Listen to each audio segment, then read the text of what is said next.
মানুষের প্রকৃত মূল্য কি কেবল তার পরনের পোশাকে নাকি তার অন্তরের গভীরে লুকিয়ে থাকা সততায়?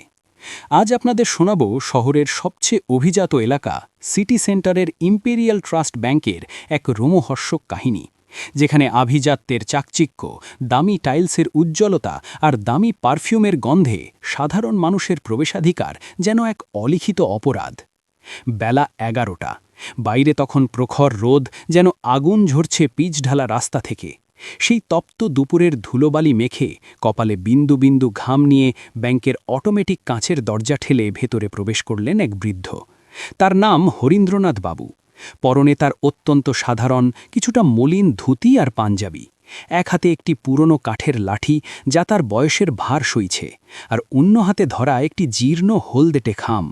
হরীন্দ্রনাথবাবুর চেহারায় বয়সের ছাপ থাকলেও তার শান্ত চাউনিতে ছিল এক গভীর স্থিতধী ভাব এবং এক রহস্যময় তেজ। তিনি ভেতরে ঢোকা মাত্রই ব্যাংকের বিলাসবহুল পরিবেশ যেন এক মুহূর্তের জন্য থমকে গেল। কাউন্টারে বসা সুন্দরী তরুণী শালিনী এবং সোফায় বসা স্যুট বুট পরা ধনাঢ্য গ্রাহকদের চোখে মুখে তখন চরম তাচ্ছিল্য ফুটে উঠল।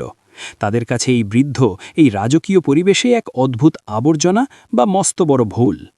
হরীন্দ্রনাথবাবু ধীর পায়ে কাউন্টারের দিকে এগিয়ে গেলেন এবং খুব মৃদু ও বিনম্র স্বরে বললেন, দেখো মা, আমার অ্যাকাউন্টে কিছু সমস্যা হয়েছে মনে হয়, লেনদেন করতে পারছি না, একটু দেখে দেবে কি?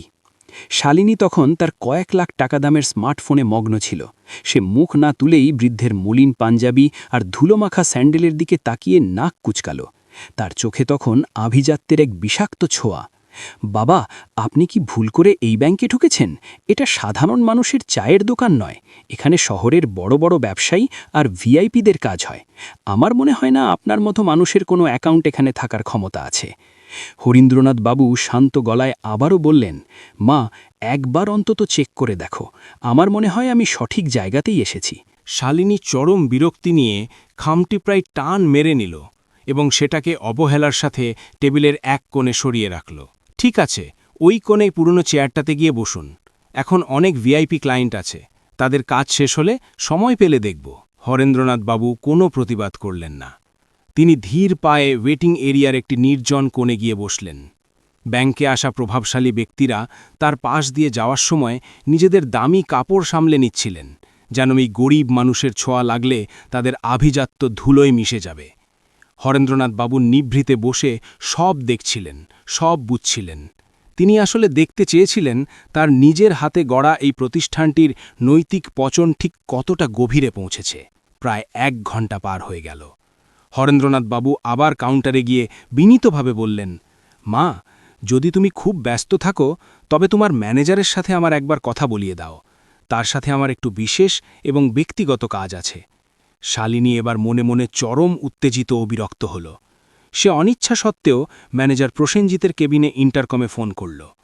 প্রসেনজিৎ সাহেব নিজেকে এই ব্যাংকের একচ্ছত্র অধিপতি মনে করেন।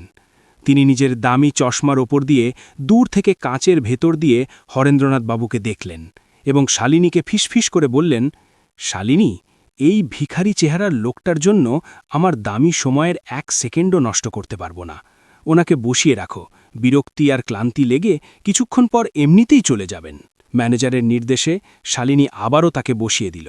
হরেন্দ্রনাথবাবু দেখলেন যারা পরে এসেছে অথচ দামি পোশাকে সজ্জিত, তাদের কাজ তড়িৎ গতিতে হচ্ছে, আর তাকে বসিয়ে রাখা হয়েছে শুধুমাত্র তার অতি সাধারণ বেশভূষার জন্য। ব্যাংকের ভেতরেই তখন ছোট পদে ইন্টার্ন হিসাবে কাজ করত সুমিত। সুমিত এই ব্যাংকে একদম নতুন, তার ভেতরে আভিজাত্যের বিষ তখনও প্রবেশ করেনি। সে লক্ষ্য করল সবাই বৃদ্ধ লোকটিকে নিয়ে বিদ্রূপ করছে। কেউ তাকে ভিখারি বলছে, কেউ বলছে মানসিক রোগী। সুমিতের খুব খারাপ লাগল।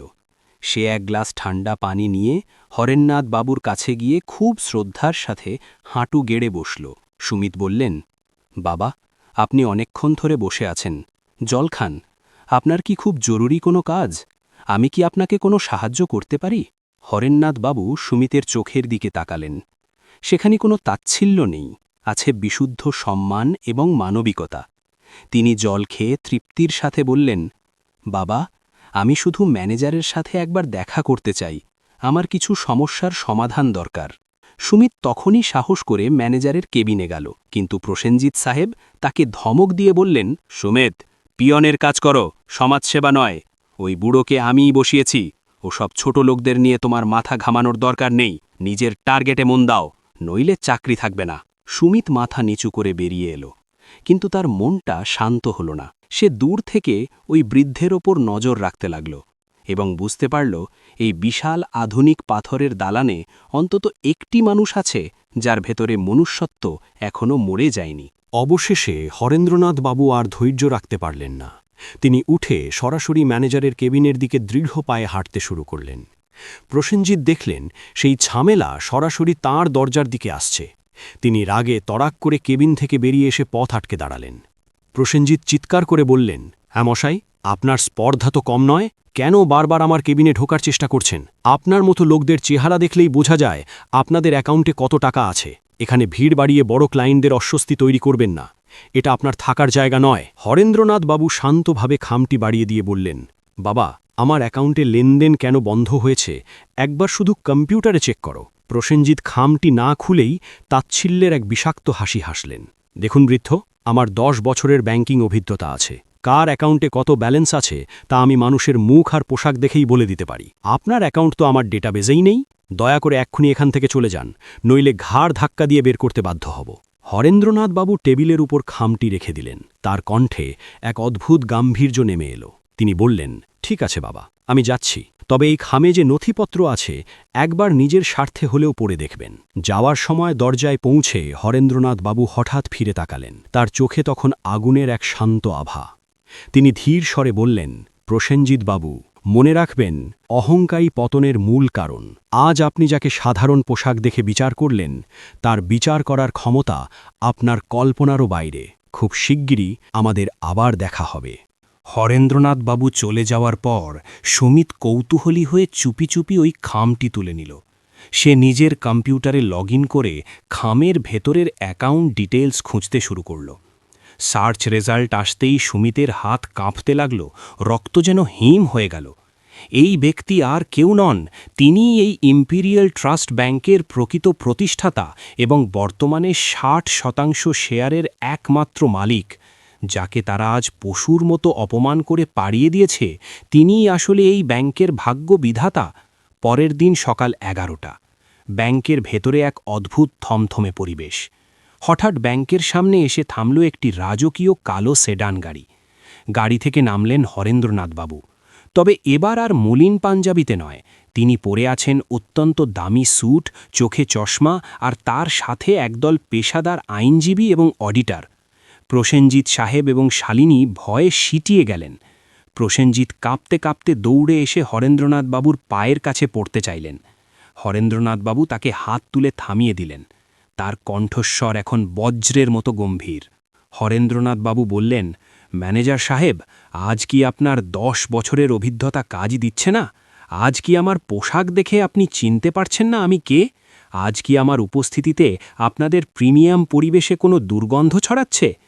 প্রসেনজিৎ তখন ঘামছিলেন। হরেন্দ্রনাথ বাবু কঠোর স্বরে বললেন, এই ব্যাংক আমি তৈরি করেছিলাম সাধারণ মানুষের আমানত রক্ষা আর সেবার জন্য, দম্ভ দেখানোর জন্য নয়। আমাদের মূল নীতি হল প্রতিটি গ্রাহক আমাদের কাছে সমান। আপনি সেই পবিত্র নীতি ভেঙেছেন। হরেন্দ্রনাথ বাবু একটি নিয়োগপত্র বের করলেন। প্রসেনজিৎ, আজ থেকে তোমাকে ম্যানেজারের পদ থেকে বরখাস্ত করা হলো না, বরং সরানো হলো। তোমাকে দুর্গম ফিল্ড ওয়ার্কের কাজে পাঠানো হচ্ছে, যেখানে রোদে পুড়ে তোমাকে বুঝতে হবে সাধারণ মানুষের জীবনের মূল্য। আর তোমার এই চেয়ারে আজ থেকে বসবে সুমিত, কারণ একমাত্র সেই জানত যে পদমর্যাদার চেয়ে মনুষ্যত্ব অনেক বড়। বন্ধুরা, হরেনাথবাবুর এই ন্যায় বিচার আমাদের এক চিরন্তন শিক্ষা দেয়। দামি ব্র্যান্ডের ঘড়ি, দামি পোশাক বা উঁচু চেয়ার মানুষকে বড় করে না। মানুষকে বড় করে তার বিনয়, তার ব্যবহার এবং তার মনুষ্যত্ব। আপনি যদি হরেনাথবাবুর জায়গায় হতেন, তবে কি আপনি এই ক্ষমা আর বিচারের এই ভারসাম্য রাখতে পারতেন? আমাদের সমাজের প্রতিটি কোণায় এমন অনেক প্রসেনজিৎ আর শালিনী লুকিয়ে আছে, যারা মানুষকে শুধু বহিরাবরণ দিয়ে বিচার করে। আপনার মতামত কমেন্টে আমাদের জানান। আর সমাজের এমন বাস্তব ও শিক্ষণীয় গল্প নিয়মিত শুনতে আমাদের প্রিয় চ্যানেল কথক টিভি সাবস্ক্রাইব করে পাশে থাকুন। ভালো থাকুন, ন্যায়ের পথে অবিচল থাকুন। আল্লাহ হাফেজ।